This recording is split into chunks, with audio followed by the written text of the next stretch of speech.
Vamos continuar com o nosso estudo de indutância. Hoje vamos para a parte 5 e vamos estudar circuitos RL. Um circuito RL é um circuito que contém um resistor e um indutor. Além disso, pode conter uma bateria para fornecer a fé no circuito e também uma chave para você mudar de posição e conectar a bateria ou desconectar a bateria do circuito.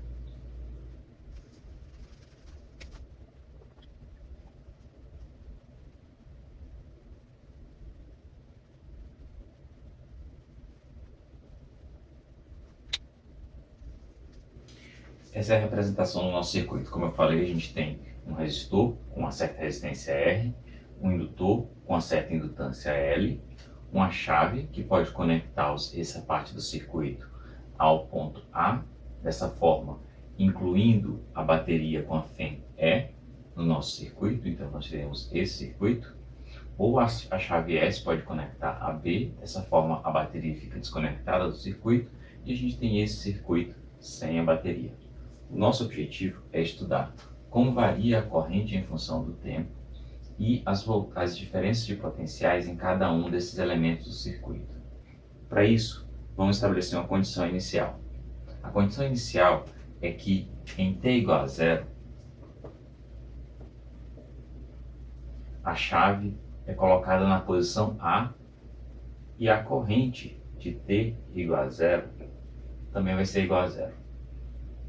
Então, com a chave S na posição A, nós vamos calcular qual é o valor da corrente que passa em função do tempo. Para isso, nós vamos lembrar que a soma das FENs num dado circuito é igual à soma das diferenças de potenciais em cada um dos elementos.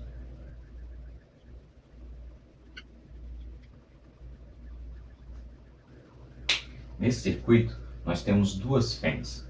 Uma delas é gerada pela própria bateria, e a outra FEM surge quando existe uma variação de corrente no indutor.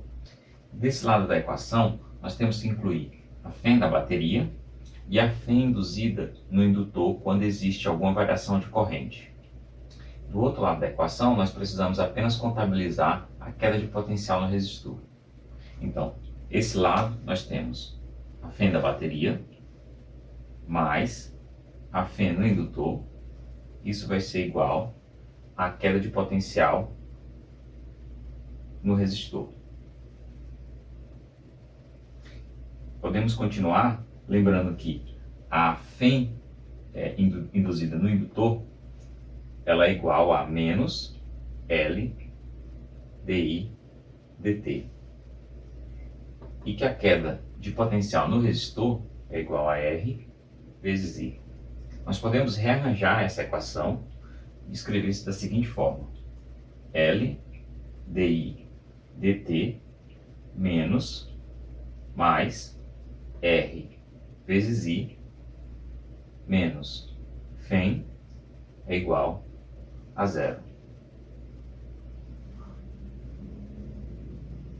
Essa é a equação diferencial de primeira ordem não homogênea, do tipo A x ponto mais bx mais c igual a zero.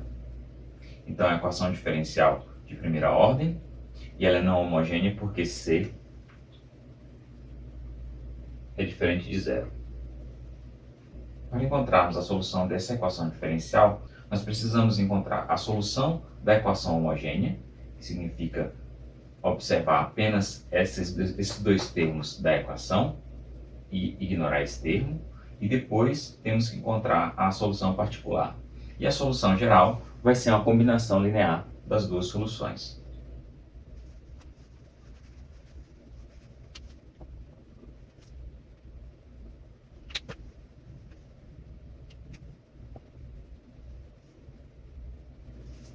Vamos primeiro encontrar a solução da equação homogênea. Um candidato para a solução da equação homogênea é x de t igual a uma constante a elevado a menos b sobre a vezes t. Então, a equação homogênea é a x ponto mais bx igual a zero. Substituindo x e suas derivadas desse lado da equação, nós temos que a vezes a primeira derivada dessa função vai nos retornar menos b sobre a vezes a própria função x, mais b vezes a própria função x, isso é igual a zero. Então nós conseguimos ver que, de fato, essa função é a solução da equação homogênea. Agora vamos propor uma solução particular. A função x de t igual a menos c sobre b é o nosso candidato para a solução particular.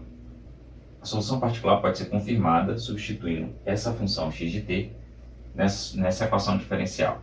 Nós podemos ver que a vezes x ponto, porque esse x de t é uma constante, x ponto vai ser zero, então esse termo não aparece mais. B de x será igual a b vezes menos c sobre b, mais c igual a zero. Podemos ver que b cancela, menos c com c também é igual a zero. Então, temos que essa solução é a solução particular. E a solução geral vai ser a soma dessas duas funções. X de t igual a menos b sobre at menos c sobre b.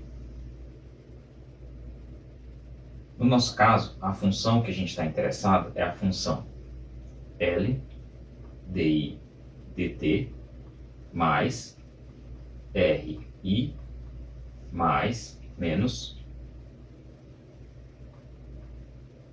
afém é igual a zero. Então podemos fazer a correspondência direta, que o nosso A é o L, o B é o R e o C é o menos E. Em resumo, quando nós temos uma equação diferencial desse tipo, a solução geral vai ser uma função do tipo x de t igual a elevado a menos b sobre at menos c sobre b.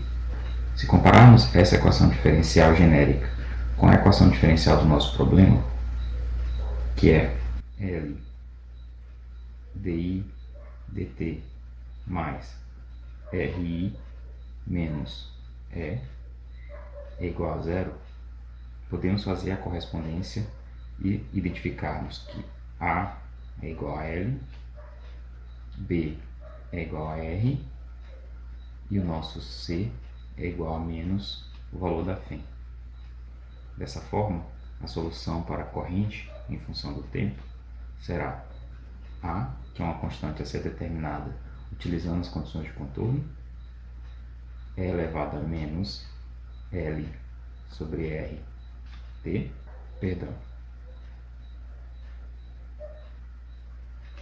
E elevado a menos R sobre L t menos C, que é menos E, dividido por B, que é R. Podemos definir a grandeza tal L igual a L sobre R e chamar essa grandeza de constante de tempo indutivo. Também podemos aplicar a condição inicial que I de t igual a zero é igual a zero.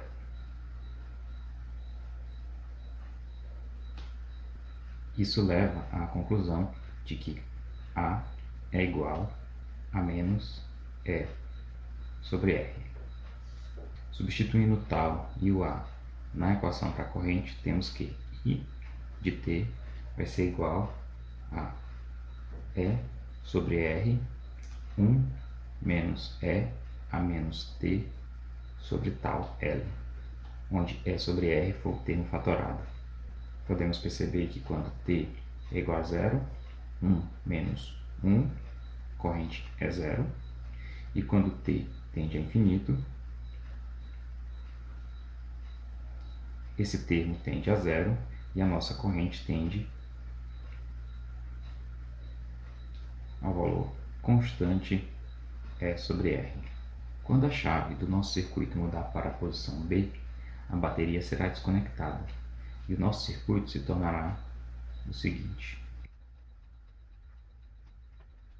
se a chave for alterada da posição A para a posição B num instante de tempo t, tal que a corrente seja um valor I0, a corrente inicial desse novo circuito será I0. Por questão de simplicidade, vamos colocar esse momento como tempo igual a zero novamente. I de t igual a zero para esse circuito, quando a chave vai para a posição B, é igual a I0. Nessa situação, a fé induzida no indutor tem que ser igual à queda de potencial no resistor. Dessa forma, EL tem que ser igual a ΔV R, ou seja, menos LI DI dt é igual a R vezes I. Colocando tudo isso para o lado esquerdo, L DI dt menos RI é igual a zero. Mas essa equação é precisamente a mesma equação que foi utilizada para encontrar a solução homogênea do problema anterior. Então a solução é a mesma.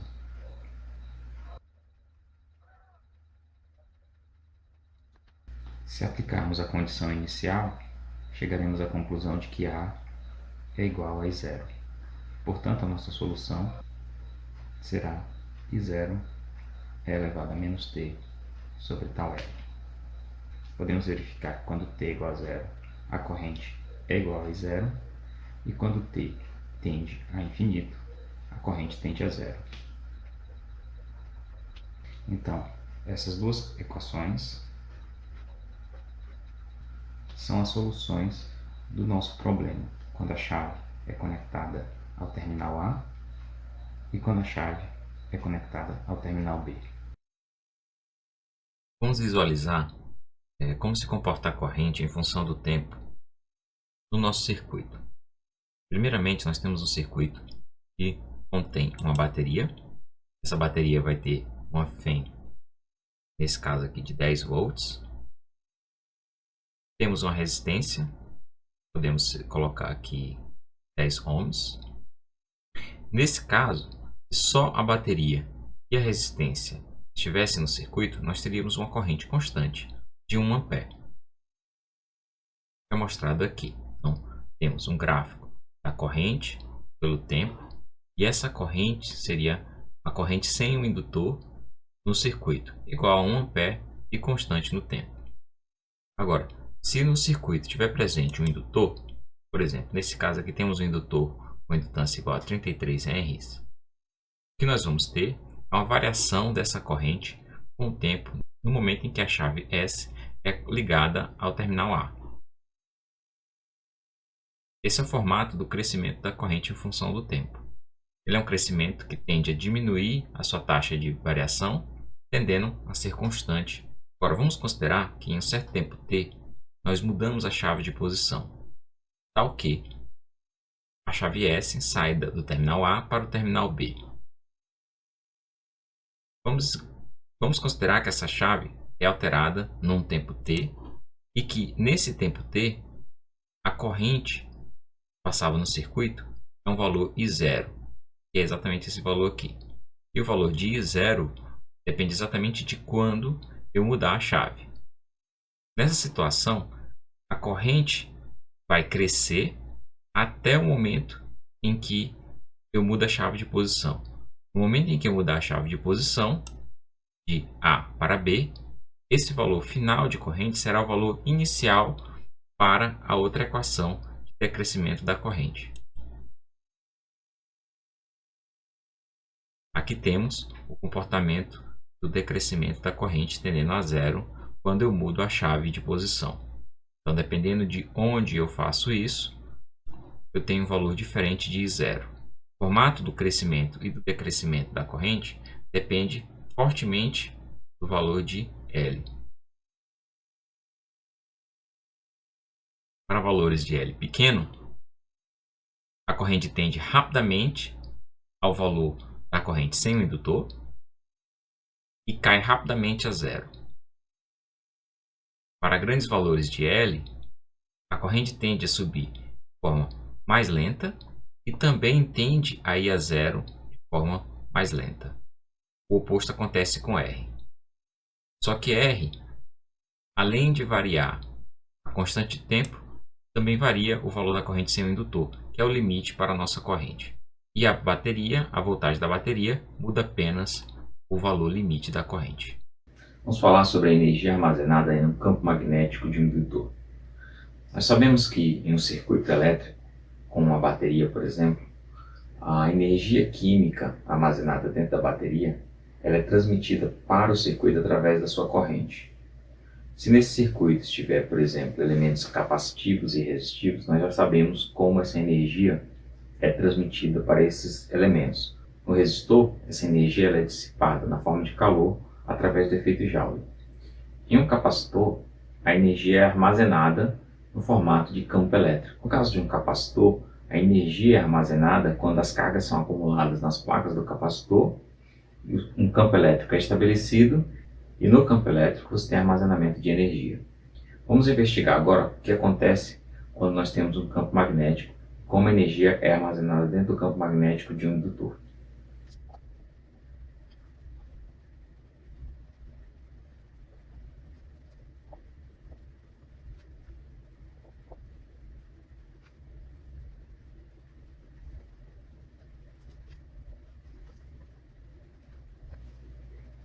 Considere o circuito utilizado nos problemas anteriores. Nós temos uma bateria com uma FEM E, um resistor de resistência R, um indutor de indutância L, e por esse circuito nós temos a corrente I, que quando o tempo é igual a zero, ela é igual a zero. O balanço de potenciais no sistema nos dá a seguinte equação: a FEM da bateria é igual a RI mais LDI dt. E resolvendo essa equação, nós chegamos ao resultado de que a corrente em função do tempo é igual a E sobre R, 1 menos EA menos T sobre tal, onde tal é a constante de tempo indutivo igual a L sobre R. Agora vamos fazer a seguinte consideração. Para um certo intervalo de tempo dt infinitesimal, nós vamos ter um infinitesimal de carga atravessando a bateria. Esse infinitesimal de carga, ele atravessa a bateria contra o campo E. Então tem um trabalho realizado, na bateria, igual a FEM vezes o dq. Esse trabalho é realizado dentro de um intervalo de tempo dt. Isso nos permite calcular a potência na bateria, que vai ser igual ao trabalho da bateria dividido por esse dt. Isso vai ser igual a E dq sobre dt. dq sobre dt é a corrente que passa no circuito. Portanto, a potência da bateria pode ser calculada como E vezes I. Agora, se I é a corrente que passa no circuito, podemos calcular a potência dissipada no resistor. E sabemos que, pelo efeito Joule, a potência dissipada no resistor é igual a R vezes I ao quadrado. Então, se nós tivermos um sistema com corrente constante, que acontece quando o tempo é muito grande, nós teremos essas cargas passando pela bateria com a potência EI e as cargas passando pelo resistor e a energia sendo dissipada no resistor com potência RI ao quadrado. Nessa situação, quando a corrente é constante, o campo magnético do indutor não varia. Portanto, não temos variação da energia armazenada no indutor. Dessa forma, nós podemos concluir apenas que a potência da bateria é igual à potência do resistor no caso de uma corrente constante. Mas se não estivermos analisando para tempos muito grandes, se estivermos analisando no começo, quando o circuito passa de corrente zero e começa a ter uma corrente, então temos que dI dt é diferente de zero. Portanto, precisamos levar em consideração que o campo magnético dentro do indutor vai variar, portanto, uma parte da energia tem que ser usada para a variação da energia armazenada pelo campo magnético. Se observarmos essa equação, podemos perceber que se eu multiplicar por I dos dois lados, desse lado eu vou obter exatamente a potência da bateria, desse lado eu vou obter um termo que é exatamente a potência dissipada no resistor, e eu vou ficar com outro termo multiplicado por I, que tem a ver com a potência de armazenamento de energia no indutor. Então, I é igual a R I quadrado mais L I DI dt. Novamente, podemos identificar esse termo como a potência na bateria, esse termo como a potência dissipada no resistor, e vamos associar esse termo à potência no indutor. Essa é a potência necessária para a gente mudar o campo magnético quando a corrente está variando. Ou seja, PL é igual à derivada da energia total guardada no campo magnético no tempo. E isso, por sua vez, é igual a L I DI dt. Podemos utilizar essa equação para calcular a energia total armazenada no campo magnético.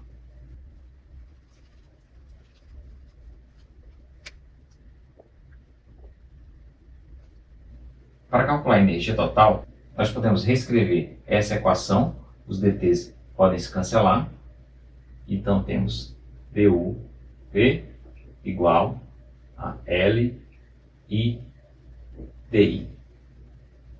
Então, se eu quiser calcular a energia total desde o começo, quando minha corrente sai de zero e começa a aumentar, eu faço a integral de zero até o B, energia total, quando a minha corrente sai de zero até um certo valor. Então, aqui vai me dar o valor total da minha energia, e do lado de cá, essa integral me dá o valor L I quadrado sobre 2. Essa é a fórmula para a energia guardada no indutor através do campo magnético quando você tem uma corrente I atravessando ele.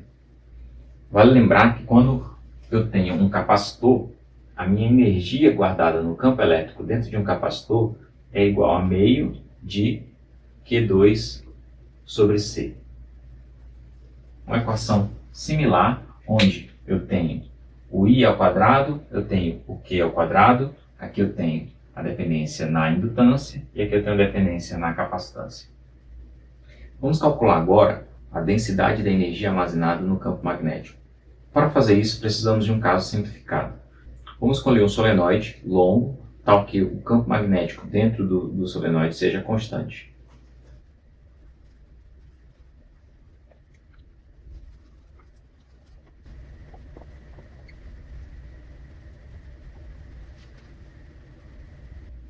Ok, então vamos considerar uma seção L de um solenoide bastante longo que tem uma seção transversal de área A.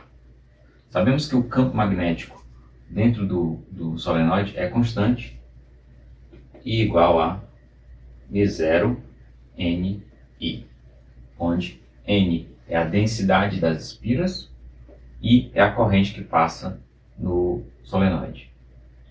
Sabemos também a indutância do solenoide. Ela é igual a μ0 N quadrado L vezes A. Então agora podemos calcular a densidade de energia no campo magnético. Ela vai ser igual à energia total dividida pelo volume. Ou seja, Li ao quadrado dividido por 2 L vezes A. Mas o valor de L é esse aqui. μ0 N quadrado LA vezes I ao quadrado dividido por 2 LA. LA vai cancelar e podemos perceber que se eu multiplicar μ0 em cima e embaixo, eu tenho μ0 ao quadrado e μ0. Agora, podemos identificar que μ0 ao quadrado, n ao quadrado e ao quadrado é igual ao módulo do campo ao quadrado. Portanto, a minha densidade de campo magnético B, o B, é igual a quem? Ao campo magnético ao quadrado, dividido por 2μ0. Podemos novamente fazer um paralelo com a densidade de energia guardada no campo elétrico. A densidade de energia guardada no campo elétrico é igual a ε0 vezes o módulo do campo elétrico ao quadrado dividido por 2. Essa equação, embora tenha sido desenvolvida para um solenoide, ela é válida em qualquer região do espaço que tenha um campo magnético B, mesmo que esse campo magnético varie no espaço. Desde que você calcule a densidade local, onde você saiba o valor de B, essa equação é válida.